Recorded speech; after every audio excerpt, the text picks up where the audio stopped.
Okay, we're now in chapter 15 of the Life Care Training book.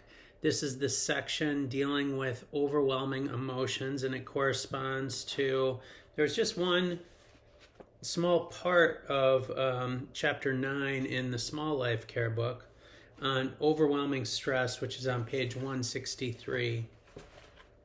And so to introduce this topic, so far we've given you tools when it comes to managing your emotions. Well, when it comes to interrupting that cycle of, activating event, thought, and then emotional, behavioral, and physiological response, which then, and all that kind of goes, each response is sort of fuel for the next, and then it repeats. So you can have just looping automatic thoughts that spur emotion, that lead to behaviors and physiological responses that then spur new thoughts, and so forth. And so we've talked about different ways to interrupt that cycle. We've talked about how to capture your thoughts. At first, likely you're going to need to wait until you've calmed down after you've been triggered. Unless you tend to be a fairly emotionally even-keeled person. And regardless, you want to build up to the point where you can catch yourself in the moment when you are triggered, you're feeling emotion, you're having thoughts. Ideally, you would like to get to the point where you have sort of internalized that functional thoughts and actions plan to where you can begin asking yourself questions about the thought that you've been able to capture that is fueling the negative emotion, or emotion that is has an action urge to it that is gonna lead you somewhere that you don't want to go, somewhere that's contradictory to your values, your goals, your beliefs. And so ideally, with the cognitive behavioral coaching, you'd be able to do that in the moment, reframe the thought, and then experience a different emotion, behavior, and physiological response. That's kind of advanced. Sometimes you have to practice with it for a while. Usually you have to practice with it for a while before you're able to do it in the moment.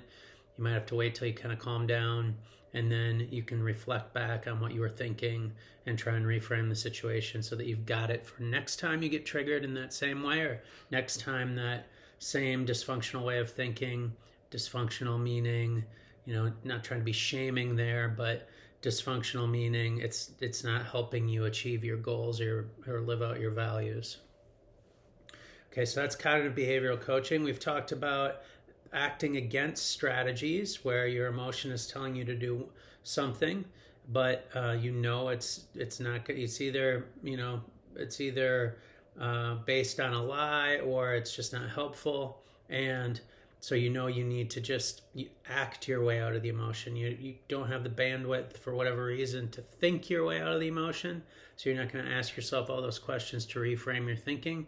You're just going to start doing the behavior that goes with your values and your long-term goals, and trust that your emotions will eventually catch up and your thinking will eventually catch up to the new behavior. Okay. However, there are times when you are overwhelmed with emotion and you do need to act your way out of the situation, but you don't even have time to come up with some kind of an acting against strategy. And so for times like this, it is good to have some things just in your back pocket that you can use, some strategies that you can use when you are just completely overwhelmed.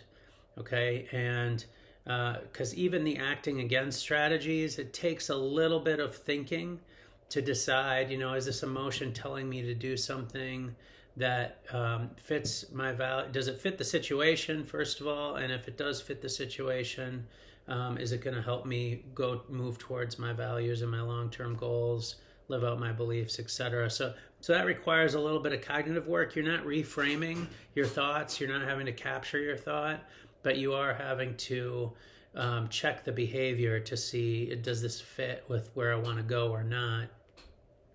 And there are times when you can do that with kind of low-level emotion, especially if you have a little bit of time ahead to prepare. like you're going into a situation that's going to require an acting against strategy. However, there are times when stress hits, you didn't see it coming, and you just are so overwhelmed by it. And by that, I mean literally, as I described before, your prefrontal cortex shuts down. You can't think rationally. You just don't have access to that part of your brain. It's not your fault. It's a biological mechanism. It's a survival mechanism, really.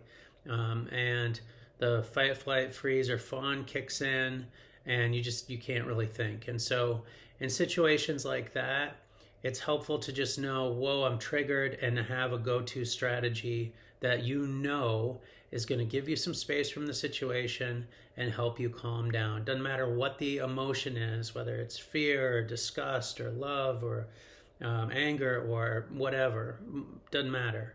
This is a blanket strategy that will help you calm down no matter what you've come up against. And it doesn't fix it. It doesn't fix the solution, the problem.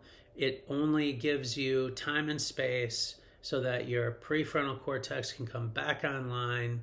You can consider the situation, and then you can start to use some of your other skills that will help you to actually, either solve or address the situation in a way that's consistent with your values. Okay? So that is what we are going to take a look at in this section. And I'll see you in the next video to give you some suggestions on strategies that you might find helpful when you're in a situation like this. So I will see you there.